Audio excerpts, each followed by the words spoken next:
This video will show you 2 easy ways to layer one image on top of another in Google Docs, using Google Drawing. Go to Google Docs in your web browser and open your document. Click Insert.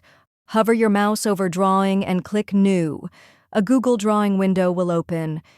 Click the image icon. Choose the first image that you want to use. Click Select to choose your picture and it will load in the Google Drawings window. Click the image icon again, the Insert Image window will open again and you'll need to navigate to your second image. Click Select to choose your second picture and it will load in the Google Drawings window. Drag and drop, crop, resize, and move your images as needed. If you want to add a text overlay, click the T icon instead. Click Save and Close.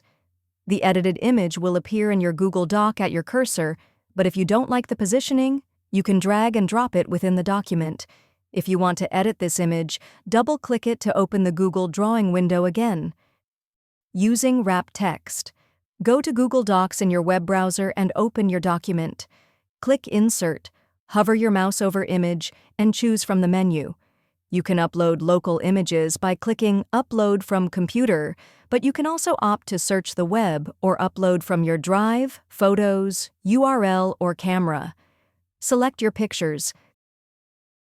Click the image to select it, then click 3-dot menu icon and all image options. Click Text Wrapping and select Wrap Text. More options will appear in the panel under the image in your doc when you select Wrap Text. Click the margin drop box and select 0 inches.